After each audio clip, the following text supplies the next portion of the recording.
Good morning, I'm Ms. Deline, and today I'm bringing you the Oracle card Talking Stick. This is a great card, and I'll read a bit about it, and then I'm going to tell you a great story. The talking stick can be such a useful tool for everyone.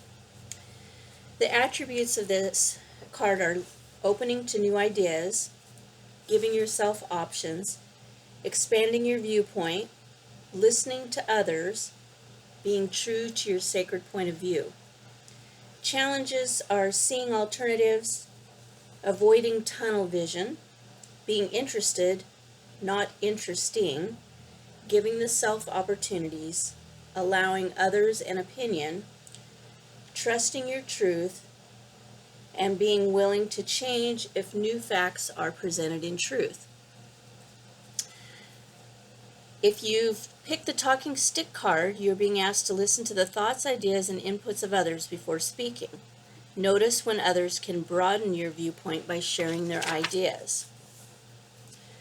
The talking stick also teaches us how to use communication skills from the Native American viewpoint, which is to share feelings, wisdom, teachings, customs, and traditions without seeing others as wrong because they hold a different viewpoint.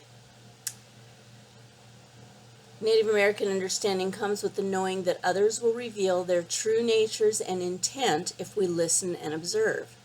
We know that our breath is sacred, and our words come from our breath, therefore they are sacred.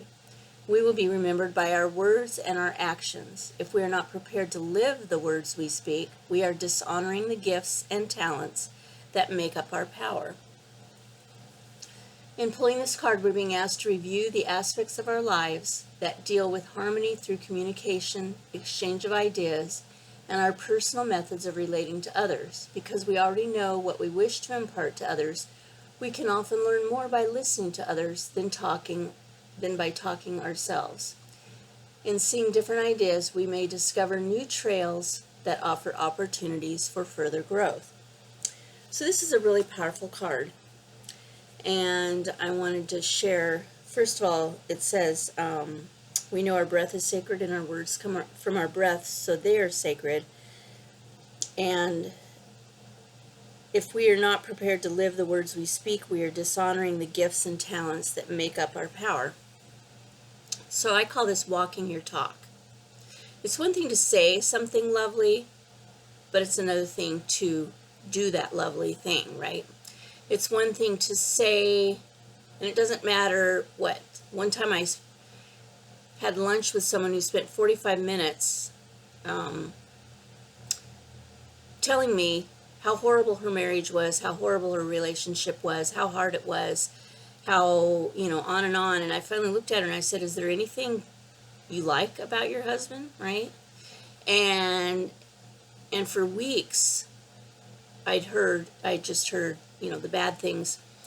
And then, but always on Facebook, it was, oh, my loving husband, and he's so wonderful, and he's this, and he's that, the opposite of anything she ever said out of her mouth. So, what is that, what's real there? Not walking your talk definitely almost deletes your impact on the world. So if you say you're going to do something, you need to do it, or have a good excuse why you didn't, right? You got sick, whatever.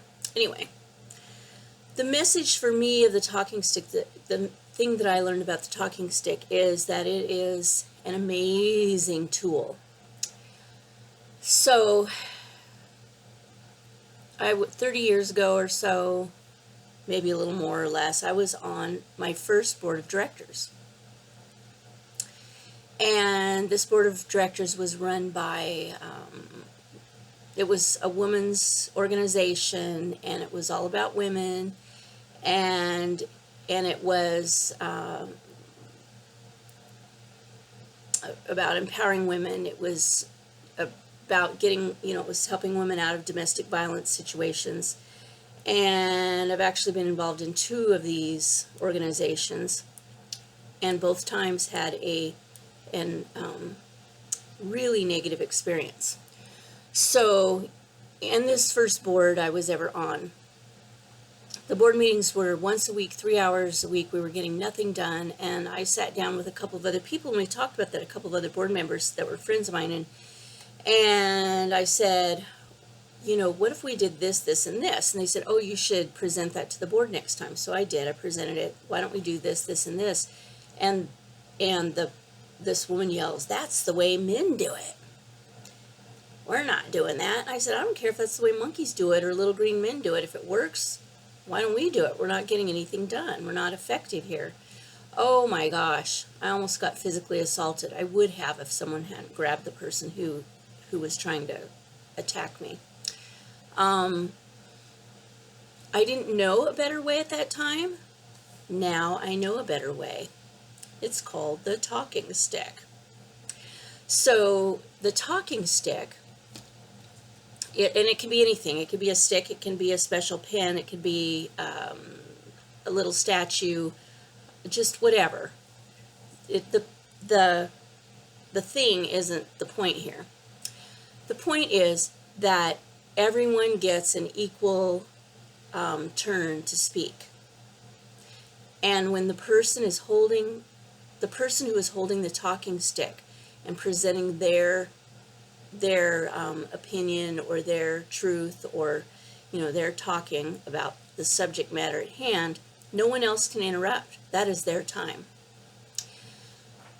And then that's passed to the next person, and then they have whatever 5 minutes or whatever to present their thoughts and ideas and feelings.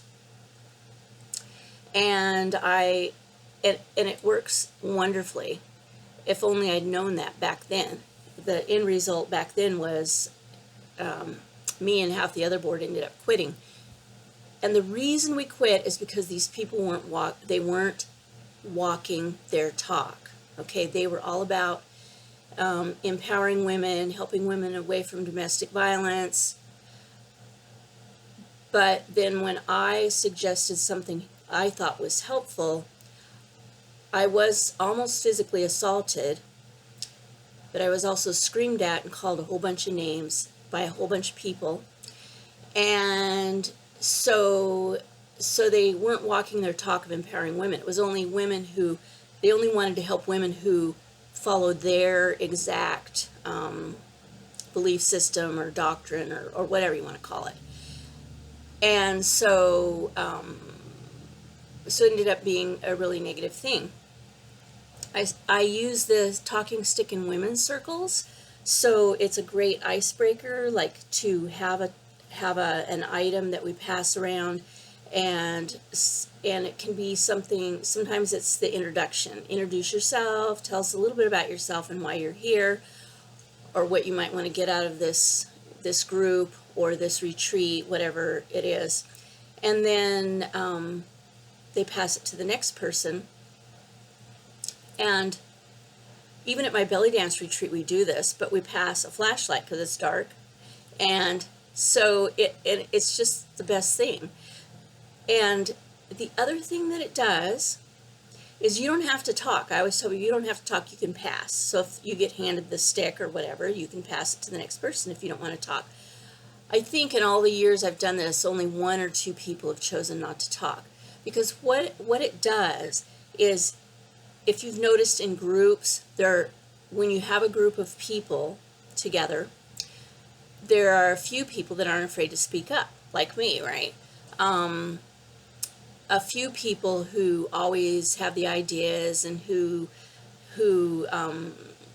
say what they think, right? And then there's always a few people, and depending on it doesn't matter if it's a big group or a small group, that never say a word. You've noticed that, right? They're shy, or whatever the reason is. One of the reasons is, I thought, is they didn't have an opportunity sometimes, right? So passing the talking stick gives everyone equal opportunity to share. And I did this this is just a great example of how it works. I did this in a women's group that we were doing, and it was a book group. We were reading a book, and then we'd come together once a week and we'd talk about the book. and we would read like a chapter, and then we would talk about that. And what we thought about it, what it brought up for us, just, whatever. We'd pass the talking stick. And we didn't really have like a timer on or anything, but we all kind of had an idea, like 3 to 5 minutes. And as that stick goes around, so I usually didn't start. I was the facilitator and I would end, right? I'd let someone else start the circle and talk. And it was so amazing. So we probably had 8 or 10 people. And I have to say that every single time people brought up something, they interpreted something in a way that I never would have thought of in the book, or they saw something that I didn't see. It was amazing. And sometimes, by the time the stick got back to me, I had nothing to say, really. I would always say something, but sometimes it would be, like one time I remember, you all said everything that I was thinking, and a lot of things that I wasn't thinking. You gave me so much food for thought, and thank you for that. And I didn't even have anything to add, right? So this is the thing. You do that, and you hear points of view. You already know, like the book said, you already know your point of view, right? So the listening is more important than the speaking for you. Now, for other people that are passing the talking stick, maybe what you have to say is important for them to hear. What they have to say is important for you to hear. Not only do you get to know people better, but people who are afraid to speak up, or who are too shy to speak up, or who are just bulldozed by the other people that are more dominant or whatever, they have a lot to bring to the circle or to the group or to the organization. They just need that opportunity to speak and be heard. So it's not just about speaking, the talking stick, it's about being heard. So I highly recommend the use of a talking stick, and it doesn't matter if I don't care if it's in a major corporation or whatever. You don't have to call it a talking stick. Just give each person an equal opportunity to speak, and you'll be amazed at what you might hear. So that's my input for today. I love it. I've had lots of experience over the years with talking sticks. If you have any questions, send them on over. Blessings to you, and speak your truth and listen to other people's truth.